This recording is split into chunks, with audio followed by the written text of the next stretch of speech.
Hey, what's up all my lonely watchers, and it's Will Only Fabuki here. Welcome back to the 5th week of the Fabled Return. And we've already done so much this year. We've looked at Yokai Watch Reddit, we've delved into Wii games that video did poorly and everybody hated, we've looked at the future of Yokai Watch, we've looked at the past of Yokai Watch, and now it's time to look at your guys' opinions on Yokai Watch. Well, Yokai Watch is a great series, and I think a lot of us here on this channel can agree. It does have a lot of flaws, and some people may see them as good things, certain parts of the aspects of the series, while some may see them as awful, which is why I wanted to do a video on Yokai Watch hot takes. I got a handful of hot takes of my own we're going to go over, and we're going to discuss. Maybe you guys can argue in the comments about that. And also, I asked my Discord and my YouTube community what their Yokai Watch hot takes were, and we're going to take a look at those and psychoanalyze those. Sounds like fun, doesn't it? Starting conflict this early into my return. So anyway, let's start off with my 5 Yokai Watch hot takes. First one being, Jinpei wasn't that bad. I know a lot of people like to hate on Jinpei as a protagonist, but I kind of liked his goofy, more immature nature as compared to some of the other characters. Although he is a little older than most of the other protagonists, so it's not as forgivable. But I still like his personality, and I think he is a decent substitute for Nate. Now, I do know this is a hot topic because a lot of people like to hate on him, but I really don't think he's that bad. I mean, he's one of the more likable characters, and while he's certainly not the best, he's a lot more likable than some of the other, Yokai Watch protagonists, particularly Katie. I hate Katie. Number 2, I hate Katie. Oh my god, she's just so unbearable as a character. She's so boring and just annoying, and I never like playing as her. She causes a lot of story inconsistencies and non-canon playthroughs. That's why I always play as Nate. One of the many reasons I always play as Nate, even though I usually choose female avatars in games, is because I hate Katie for how she messes with the canon playthrough and makes everything confusing. And she's one of the most normal and boring characters in the series, but also she's still extremely unlikable somehow. That's impressive. But yeah, overall, she's just not that good. Now let's move on to number 3. Now this is where we're going to get into more deeper things, okay? So for number 3, I have that arcs are good and better than the yokai medals. Now hear me out. The Shadow Side gimmick was good, and the One Chance Side one was not as great, and I feel like that era of the series did, kind of dwindle its popularity, but Shadow Side is a series that I have a soft spot for, It did something incredible with Yokai Watch that we've never seen before, we haven't seen since, and we probably will never see again. But one of the things that I think is one of the most innovative is the arcs. Having 2 sides to a yokai, a light side and a dark side, was an innovative concept, and I really like the key design. I don't know, it just makes everything feel like an adventure, like you're actually achieving something when you get a yokai arc as opposed to getting a yokai medal. Now the main thing a lot of people argue is how there's no medallion, which level 5 could have easily made that. They may be stupid keychain things and those weren't good, but I feel like they could have easily made like a medallion sort of thing with a cardboard cutout, like how they did for the later medallions for the circle ones, because if they're all the same size for the most part, some arcs are different shapes, they would all fit into that, and you could just make special pages for those special limited edition arcs. Also, that's another thing that arcs do. They can have unique shapes, while yokai medals really can't. There were those weird treasure things that they did with the medals. I don't exactly know too much about them because I'm not in tune with that weird era of Yokai Watch between Buster's 2 and Sango Kyushi.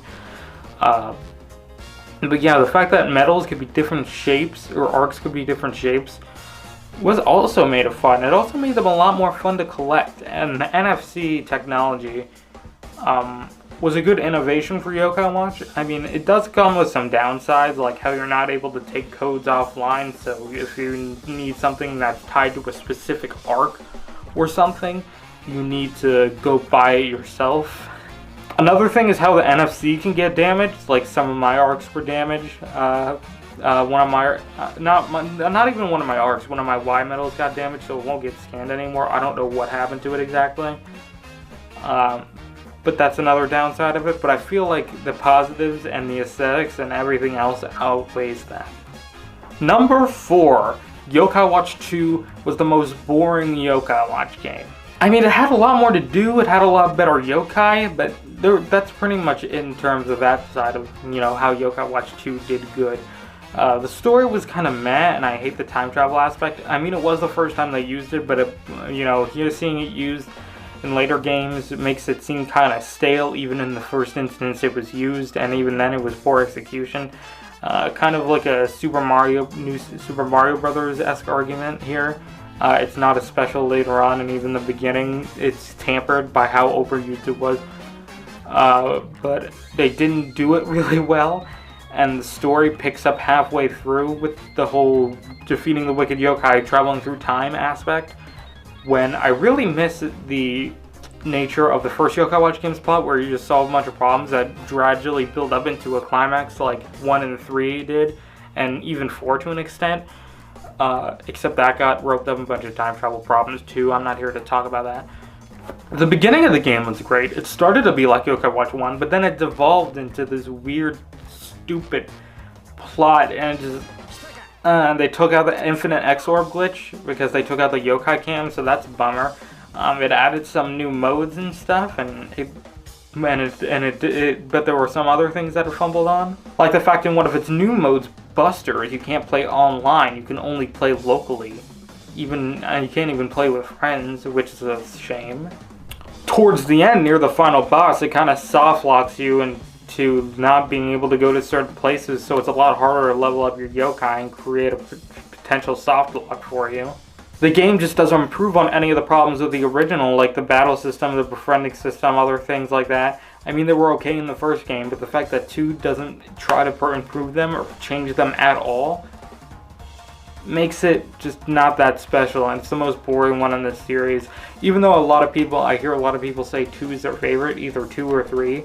I'm probably going to say 3 is my favorite, but 2 is probably the bottom, the absolute bottom for me, because I'd much rather play 1 or 3 or even 4 again compared to 2. And Cinco de Mayo. I know I'm going to get a lot of people mad with this one.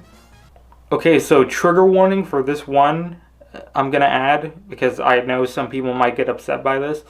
Go to this timestamp to skip all past this, but I'm going to leave a trigger warning.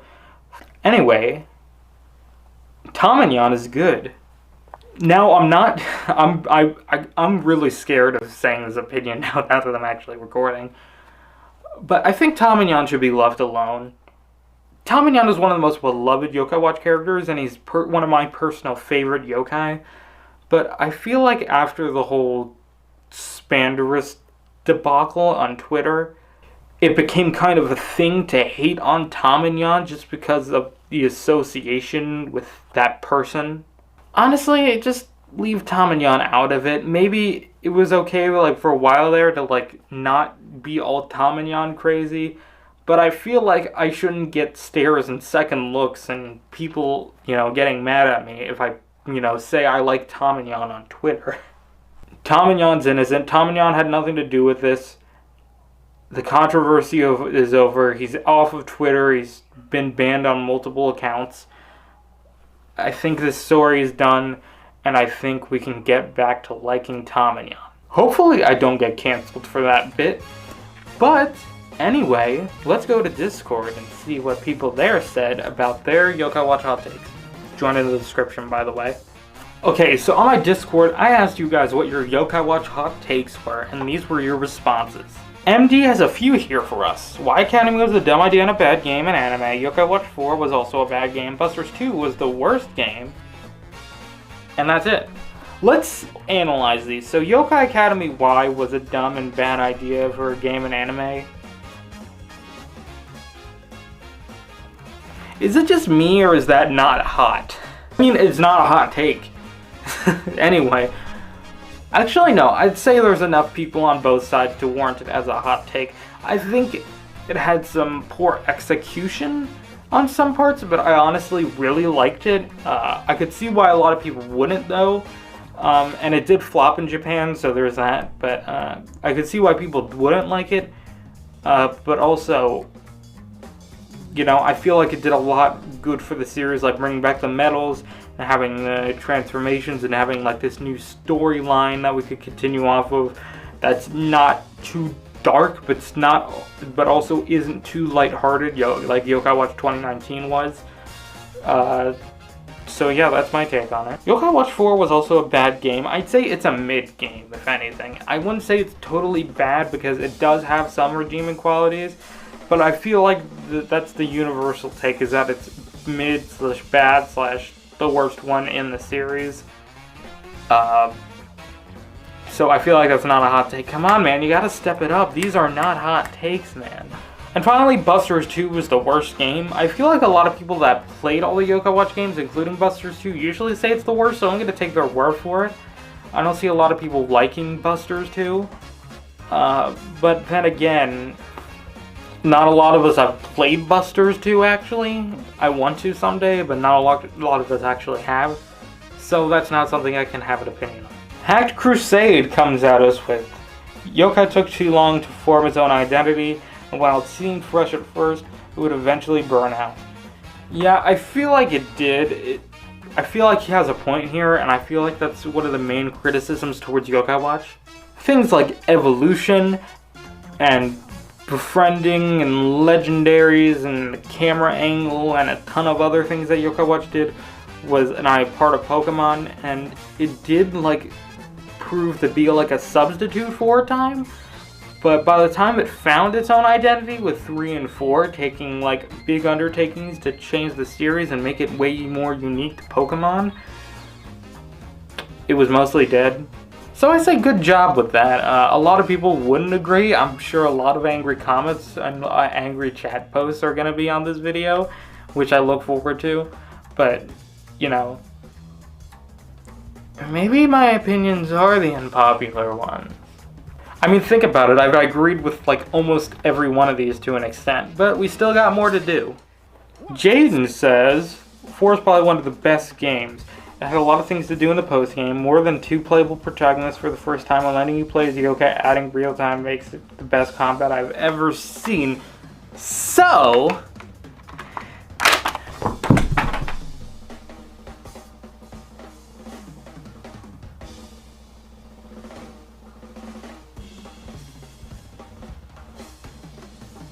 what? Let's look at this line by line here. Yokai Watch 4 is probably one of the best games. There's a lot to do things to do in the post game, most of which was grinding, and tons of it, or grinding for Yokai, or grinding in the Enma tournament, or grinding in Busters. Pretty much the whole post game is grinding, just like it was in 1 and 2. At least 3 had some stuff to do, but it was just grinding in 4. More than 2 playable protagonists for the first time. That, I'll admit, is good. I like playing all the characters, even the ones that are, you know, kind of meh for me, are really fun to play, and I like switching between them a lot. Letting you play as Yokai and adding real time makes it one of the best combat systems I've ever seen. So, Yokai Watch 4's combat is a kind of a real time thing, like he's saying, but it's not executed well. It's very rushed, and it's very spammy, and there are like not a lot of good like combos and stuff in that, and there's not a lot of like real-time reaction time things for it. There are a few things, plus some very minute battle gimmicks, but I feel like it wasn't very fine-tuned and wasn't very good, and they should have stuck to the system they had in 1, 2, and 3. And while playing as 2 protagonists for the first time is a good part, I feel like that doesn't make it enough to be one of the best games, and most people regard it as one of the worst. Anyway, good hot take, Jaden. Now, for the final one from Discord. I'm afraid of pronouncing that wrong. Says, episode 40 of Yokai Watch Music Note was one of the most cringe episodes the writers have ever produced. I have not seen it. If any of you have, let me know how true that comment is. I have no idea about the plot because I didn't say it here and explain it, so I could at least get it. But yeah, I don't know. I haven't watched any of Yokai Watch music note. I know they're uploading some of it to YouTube. I was thinking maybe I'd do a reaction to the first one. Well, not a reaction, but more of a discussion after watching it. Let me know in the comments if you want that. Anyway, that's it for Discord, what they gave us. Now, let's go over to YouTube, where I asked my community posts, what were your hot takes on the Yokai Watch series? I'll pick my favorites in the next episode of Yokai. Okay, let's go to YouTube. We have 4 comments here. Okay, the first one is by Megan Simp.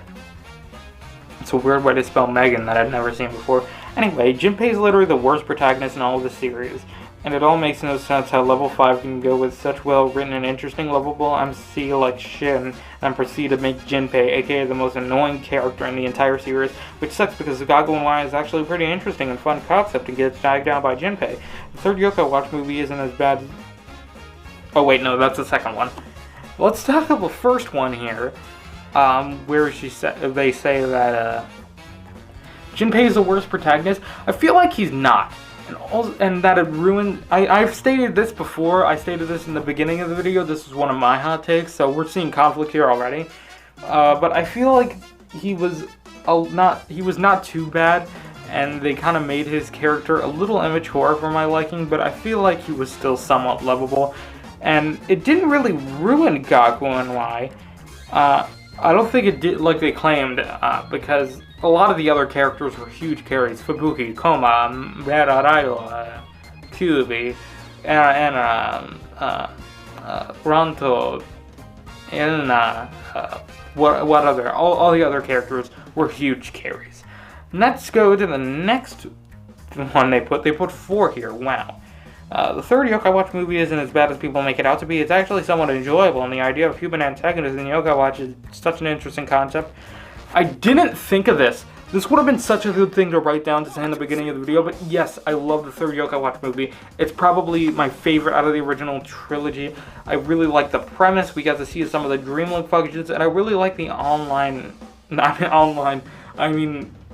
IRL segments. And I think some live-action Yokai Watch was actually pretty good. They executed it well.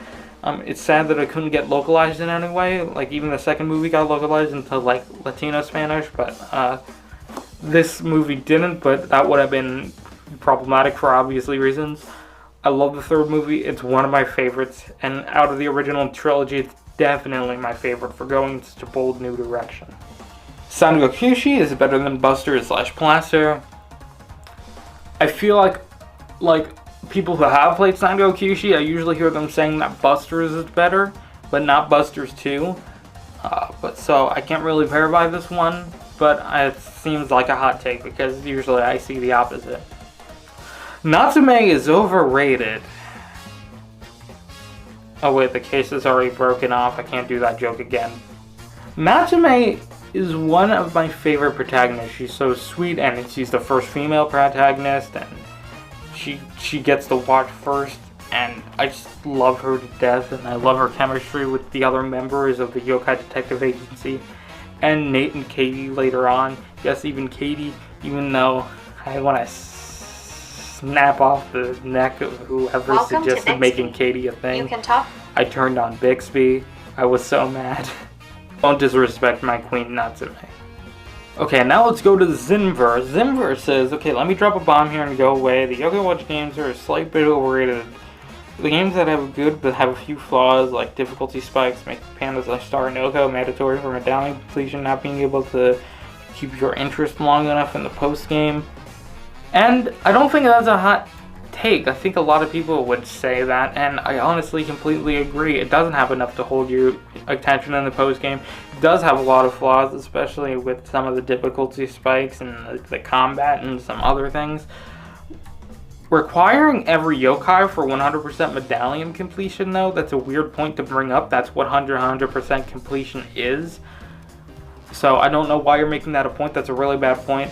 But I feel like on par, I agree with you. I feel like I've been agreeing with way too many of these. My opinions are so popular. It's almost like I'm the most unbased person on the planet when I'm clearly the opposite. I don't care if this is a hot take, but Yokai Watch 4 is the worst mainline Yokai Watch game.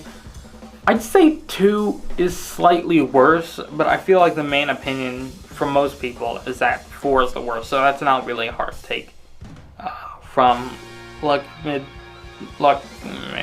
And finally, Peter Fat says, Robonyan is boring.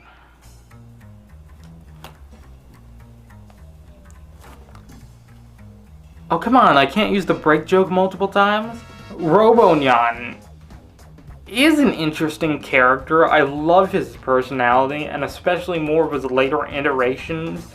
He's such a, you know, so literal, slightly dunce, robotic version of Jibanyan, and I feel like it's an example of a recolor done right, especially some of his later forms like Robonyan USA and Ultimate Robonyan and Robonyan F, which refined on his character a lot more as like a symbol of his progression as becoming a better robot. I feel like the only Robonyan that isn't good is Robonyan Galore, but I love every other one. I love them. What is wrong with you? How could you think Robonyan is boring? He's literally the most interesting Yokai Watch character. So basically the opposite of her. That is it, all my lonely watchers. We have concluded this episode of whatever you would call Yokai Watch Hot Takes. If you guys want me to do another video like this, drop my phone. If you guys want me to do another video like this, maybe with some different opinions or something, or if you have any other video ideas for me, let me know in the comments below. Make sure to argue about everything I said wrong in this video, and I will see you all in the next one. Bye bye, my lonely watchers.